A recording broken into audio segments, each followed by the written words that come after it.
Thank you very much.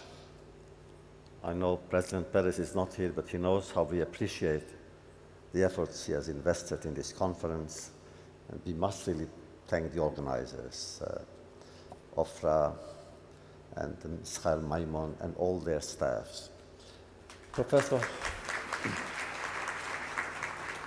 we heard the scientists, and the last one was Professor Perl. I wonder what a marriage counselor would say about your advice to, to married people. As for the subject, the great French poet Paul Valéry said, the future isn't what it used to be. And the question, of course, is, was it ever? Here in Jerusalem, it's difficult to be a prophet, simply because we know we had prophets. All of them had a tragic end. Not one of them was happy. So why should one be a prophet?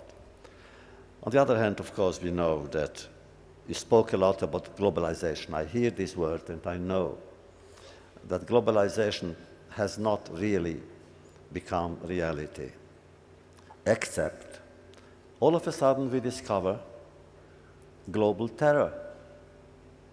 It began, as always, in this land. The suicide terrorist, which is the worst of all, began in Israel against Jews. Not against military people, but against children, their parents, their grandparents.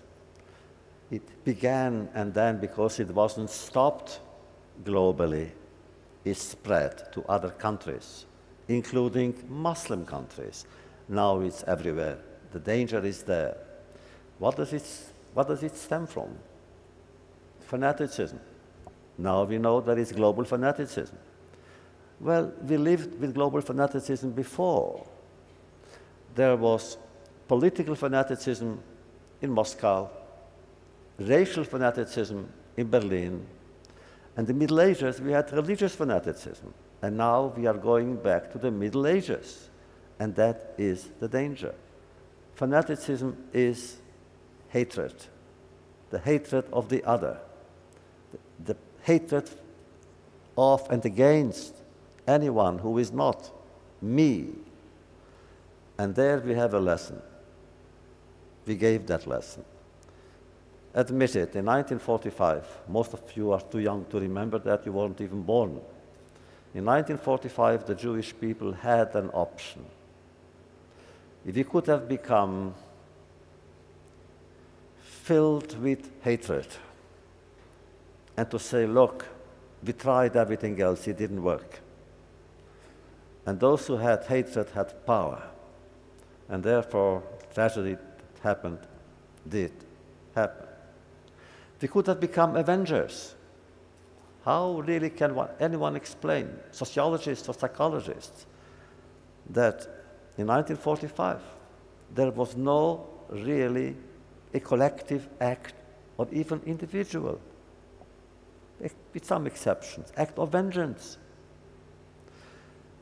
In Germany then, the people were afraid, they lived in fear that the Jews might come back and do to them what the enemy has done to the Jews.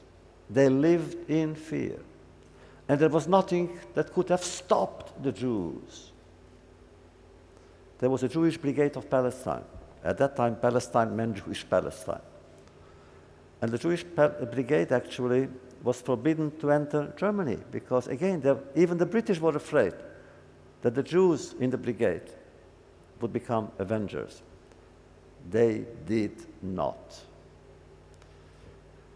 And then a very remarkable metamorphosis occurred. The Jewish people channeled all of its imaginative energies into the creation, I call it the recreation of a Jewish state on its ancestral soil. And it became a noble endeavor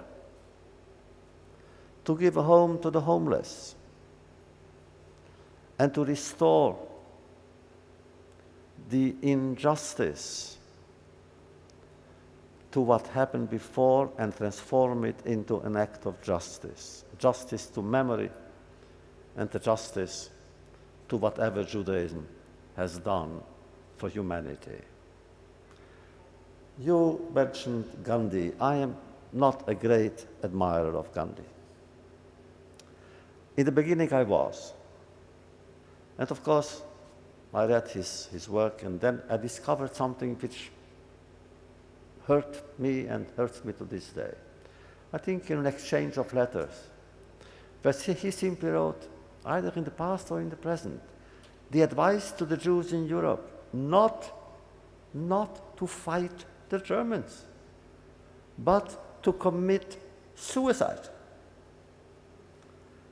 A kind of Masada, suicide, in the hundreds of thousands. And then he said, at least, he said, their death would have had meaning. Oh my God, really, really? How can one give such an advice? What does it mean? Non-violence is very nice, except when the other side uses it. Am I for violence? No.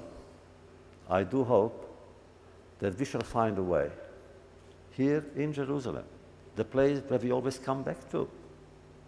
Here in Jerusalem, we will find a way of attaining our goals with words of hope. Will we succeed? And I will leave you, I think this is a huge conference. This is, I think, my last appearance with one of my favorite stories. It's an old legend. It explains why we have obsessions. We too have obsessions. And our obsessions are to bring consolation to those who need it, and some joy to the joyless, some food to the hungry, and to some kind of smile to the prisoner in his or her cell. And this is the story. Once upon a time, there was a young man who decided he must change the world. But the world is so big. So he said, let's begin with my country. It's a Hasidic story. But the country is so huge. My town is big again, my street.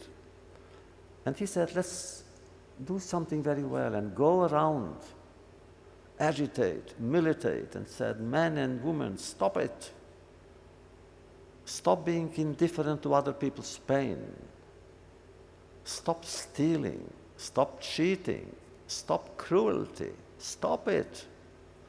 In the beginning, people listened because he was the very first and only sage who came to speak to them.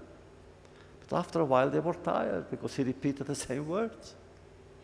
He went on shouting day after day for years. And one day he was stopped by a child in the street saying, "Dear teacher, you shout and you shout and you shout. Don't you see it's useless? People don't listen to you." He said, "Yes, I see that." "Then why do you go on shouting?"